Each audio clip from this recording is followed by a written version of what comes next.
When the war first started, I used to keep a list of every friend I'd seen die in battle, Jace told her. I'd recite their names each night before I went to sleep, trying to remember their faces, clinging to their memories. As the war dragged on, the list grew longer. After a few years, it was too long for me to recite each night. Then it became too long for me to even remember them all. Hundreds and hundreds of good men and women, their lives taken by the Empire. And every Imperial soldier that isn't captured or killed is someone who might add another name to that list. That's why I have to send out my patrols. That's why we have to hunt the enemy down like animals. I owe it to the names on that list.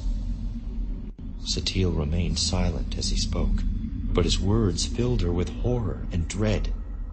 She knew Jace was loyal, but she'd never imagined his loyalty to his fallen friends would be the catalyst for so much anger. Killing Imperials can't bring back the people on the list, she told him. Killing Imperials is how we win this war, he told her. And winning the war is the only way to stop adding names to my list. This is a dangerous path, Jace. You're taking the love for your friends and turning it into something dark and twisted. Something that will drive you to evil. We don't see things the same way, Jace explained. I'm not a Jedi. What if something happens to me? Satele wondered. What happens if one day you add my name to your list? Silently, she added, or your child's. Jace's expression was grim. I'd rain destruction down on the Empire, he said quietly. I'd destroy their cities and burn their worlds. That's not what I would want. I know, Jace answered, but I can't help who I am. After a few seconds, he added, and I don't think we're really that different. If something happened to me, I don't believe you could pretend it didn't matter. I think in your grief and anger, you'd lash out at the Empire too. That's not the Jedi way, she said. But even as she spoke the words, she wondered if Jace was right. How could she not hate the Empire if they took away the man she loved? How could she not hate them if they had the blood of her unborn child on their hands? I'm not a soldier, she said, her voice uncertain as she took a step back from him. I'm a Jedi. It's okay, Satele, Jace said, stepping toward her and extending his hand. She turned and rushed from the tent, ignoring him as he called out for her to wait. She fled beyond the perimeter of the camp and into the cover of the night's darkness, where she finally stopped and collapsed on the ground. Her breath was coming in ragged gasps that quickly turned into hitching sobs as she was drowned in a flood of powerful emotions. The tears came next, and she didn't try to stop them. She cried for several minutes before slowly collecting herself.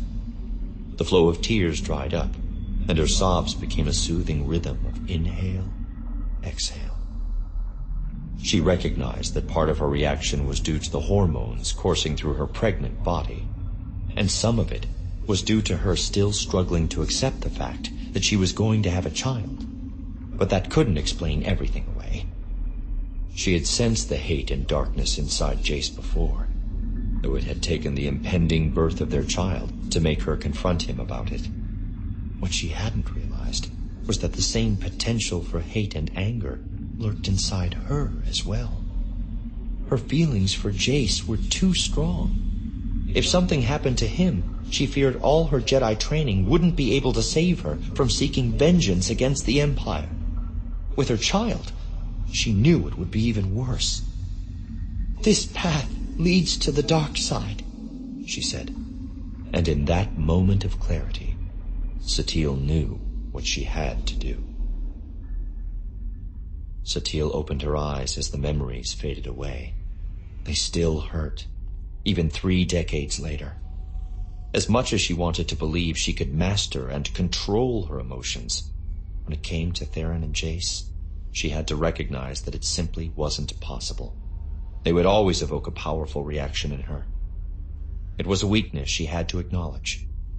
If she were to confront Jace about his potentially harmful influence on their son, it would only make things worse. Like Theron, he would react to her interference with anger, and she would inevitably respond in kind.